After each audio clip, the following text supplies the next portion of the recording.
मोक्षमार्गस्य नेतारं भेत्तारं कर्म भूभृतां ज्ञातारं विश्वतत्त्वानां वन्दे तद्गुणलब्धये। बंध हेतु अभाव निर्जराभ्या कृत्स्न कर्म विप्रमोक्ष मोक्ष। अर्थ बंध के कारणों का अभाव तथा निर्जरा के द्वारा ज्ञानावरणादि समस्त कर्मों का अत्यंत अभाव होना मोक्ष है। सूत्र कहने का कारण समस्त प्रतिबंधी कर्मों से रहित एवं सम्यक दर्शन अनंत वीर्य आदि गुणों से युक्त केवल ज्ञान होता है। ये तो कह दिया तथा केवल ज्ञान का आत्मलाभ सकल कर्म के उच्छेद के कारण से स्वीकृत है।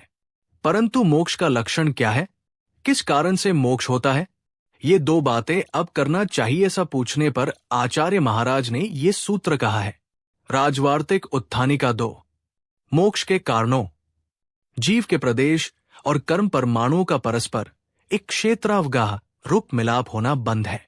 बंध के मिथ्या, अविरति, प्रमाद, कषाय, योग ये 5 हेतु कारण हैं।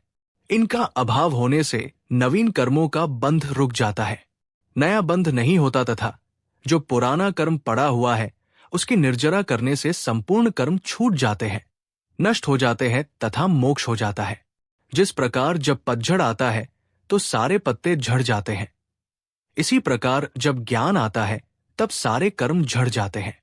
संपूर्ण कर्मों के क्षय से ही मोक्ष कहने का कारण संपूर्ण कर्म का कर्म रूप से क्षय हो जाना कर्मक्षय है, क्योंकि सत द्रव्य का द्रव्यत्व रूप से विनाश नहीं है, किंतु पर्याय रूप से उत्पत्तिमान होने से उनका विनाश होता है तथा पर्याय द्रव्य को छोड़कर नहीं है, आत पर्याय की अपेक्षा द्रव्य भी व्यय को प्राप्त होता है, ऐसा कह दिया जाता है।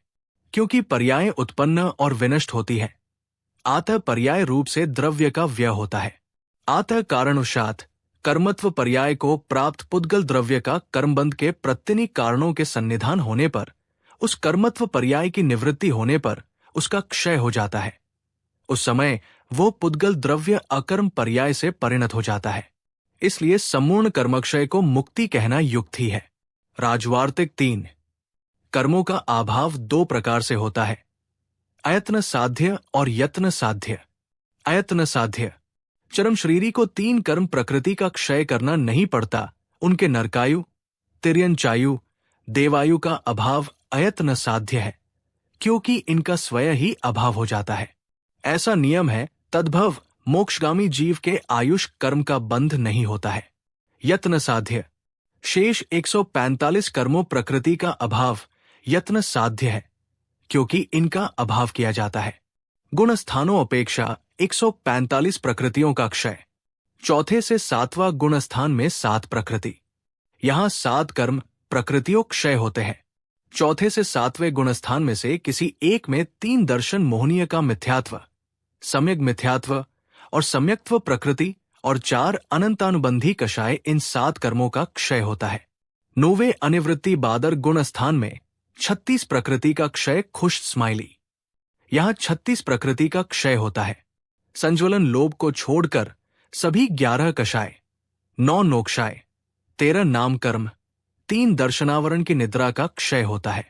निद्रा निद्रा, प्रचला प्रचला, स्त्यान गृद्धि, नरक गति, तिर्यंज गति, एकेंद्रिय जाति, द्विंद्रिय जाति, त्रिंद्रिय जाति, चतुरिंद्रिय जाति, नरक गत्यानुपूर्वी, तिर्यक गत्यानुपूर्वी, आतप, उद्योत, स्थावर, सूक्ष्म और साधारण, इन 16 प्रकृतियों को एक साथ समाधि रूप चक्र से जीतता है। फिर अप्रत्याख्यान चतुष्क एवं प्रत्याख्यान चतुष्क, इन 8 का नाश करता है। इसी में क्रमशः नपुंसक वेद एवं स्त्रीवेद का क्षय करता है। इसी में पुनः एक ही प्रहार में 6 नोक्षाय, हास्य, रति, अर्ति, शोक, भय, जुगुप्सा का नाश करता है। इसमें क्रमशः पुरुषवेद, संज्वलन, क्रोध, मान, माया का क्षय करता है।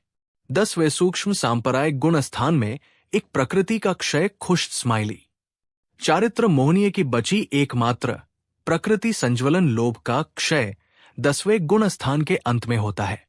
12वें क्षीण कषाय गुण स्थान में 16 प्रकृति का क्षय। यहाँ 16 कर्मों का क्षय होता है, जिसमें उपांत्य समय में निद्रा और प्रचला का क्षय होता है। फिर अंत समय में 5 ज्ञानावरण, 5 अंतराय कर्म और शेष 4 दर्शनावरण कर्म का क्षय होता है और जीव 13वें गुण स्थान में पहुंच जाता है। 13वां गुण स्थान में क्षय। इस गुण स्थान में एक भी प्रकृति का क्षय नहीं होता है। ये केवल ज्ञान रूप फल की प्राप्ति का स्थान है।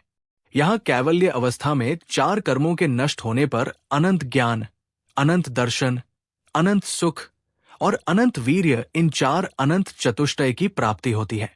14वां गुण स्थान में 85 प्रकृति का क्षय। यहाँ 85 प्रकृति का क्षय होता है।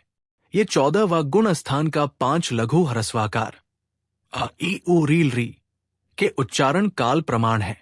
इसमें उपांत्य समय में 72 प्रकृतियों का क्षय होकर अंतिम समय में शेष 13 प्रकृतियों का भी क्षय होता है। इसमें अयोगी भगवान कर्मों के बंधन से रहित होते हुए एक समय में ही ऊर्ध्वगमन स्वभावी होने से लोक के अग्रभाग में विराजमान हो जाते हैं।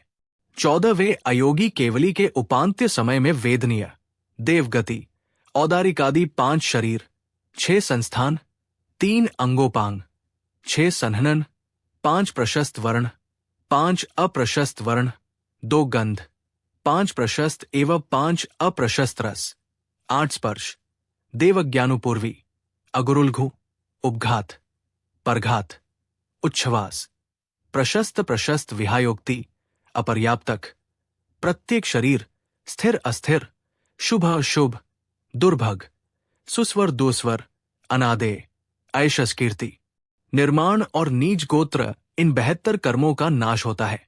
अंत समय में कोई एक वेदनीय, मनुष्यायु, मनुशक्ति, पंचेंद्रिय, मनुष्य ज्ञानुपूर्वी, त्रस, बादर, पर्याप्तक, सुभग, आदेय, यशस कीर्ति, तीर्थंकर, उच्च गोत्र, इन 13 का नाश होता है। राजवार्तिक 4 नोट।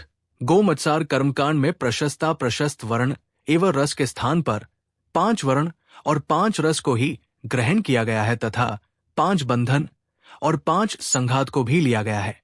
केवली से सिद्ध बनने में लगने वाला समय, केवल ज्ञानी अरिहंत से सिद्ध बनने में कम से कम अंतर मुहूर्त और अधिक से अधिक समय 1 कोटि पूर्व में 8 वर्ष, एक अंतर मुहूर्त कम का समय लगता है। इतने समय तक कोई अरिहंत बने रह सकता है। ये आयु 21 अंक प्रमाण संख्या आयु है। भगवान के पहले कर्मों का क्षय होता है या मोक्ष का।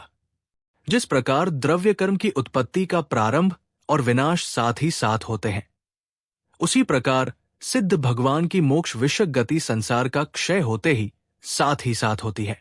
जिस प्रकार प्रकाश की उत्पत्ति और अंधकार का विनाश एक साथ होता है, उसी प्रकार निर्वाण की उत्पत्ति और कर्म का विनाश एक साथ होता है।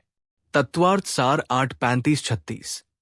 संसारी जीवों को निरंतर कर्मों का बंध होता है, उसी प्रकार कर्मों का उदय भी होता है। शुद्धात्म भावना का प्रसंग नहीं है तो मोक्ष किस प्रकार हो? जिस प्रकार कोई बुद्धिमान मनुष्य शत्रु की निर्बल अवस्था देखकर विचार करता है कि ये मेरा मारने का अवसर है, तत्पश्चात पुरुषार्थ करके शत्रु को नष्ट करता है, उसी प्रकार कर्मों की भी एकरूप अवस्था नहीं रहती है। जब कर्म की स्थिति और अनुभागहीन होने पर वो लघु और क्षीण होता है, तब बुद्धिमान भव्य जीव आगम भाषा से क्षयोपशम, विशुद्धि, देशना, प्रायोग्य और करणलब्धि और अध्यात्म भाषा से नित्शुद्धात्माभिमुख परिणाम नामक विशेष प्रकार की निर्मल भावना रूप खड्ग से पुरुषार्थ करके कर्म शत्रु को नष्ट करता है। वृहद द्रव्य संग्रह टीका 37। तत्वार्थ सूत्र अध्याय 10 सूत्र 2 से मोक्ष का लक्षण की व्याख्या पूरी हुई। जिन वाणी माता की जय।